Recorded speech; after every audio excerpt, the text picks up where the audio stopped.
Princess Diana's death influenced Prince Charles, who has increasingly opened up to his sons and the British public since her tragic death in 1997.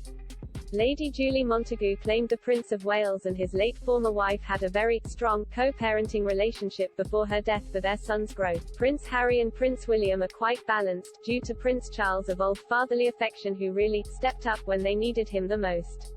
The list said, as Diana's ex-husband and the father of her children, Charles found himself thrust into unfamiliar and unexpected territory. In a move that surprised some, Charles flew to Paris and brought Diana's body back home to England himself. Over 20 years later, Charles still seems to be impacted by his ex-wife.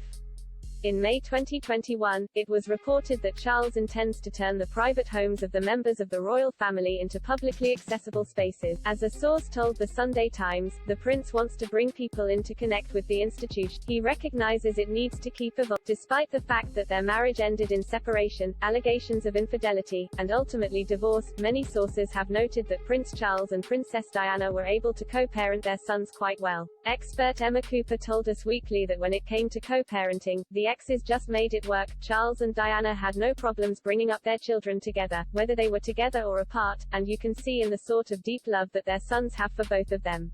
Ms. Cooper also noted that Harry and William are both quite balanced, which sheds light on the kind of parenting they received from each parent. By putting their sons first, Diana was able to have a strong co-parenting relationship with her ex-husband for the brief period between the divorce and her death. She added, as tragic as Diana's passing was, it also seems that the event forced Charles into a parenting role he might have left to her otherwise.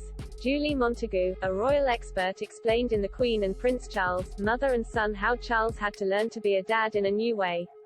She said, he really stepped up in that parenting role when he needed to. Prince Charles became more affectionate, who protected his children and also tried to fill the void caused by Diana's sudden death. Prince Harry himself praised his father in the past for his stepping up after Diana's death. He said, one of the hardest things for a parent to have to do is to tell your children that your other parent has died. How you deal with that, I don't know. Our dad was there for us, he was the one out of two left, and he tried to do his best and to make sure that we were protected and looked after, but he was going through the same grieving process as well. Prince Charles, who grew closer to Camilla Parker Bowles, waited for his son's wish to introduce her to them. Royal author Penny Junor said, Charles was always sensitive about William and Harry's feelings regarding Camilla. It was never going to be easy, but the boys dictated the pace and soon realized that Camilla made their father enormously happy, and that his happiness was more important than anything else.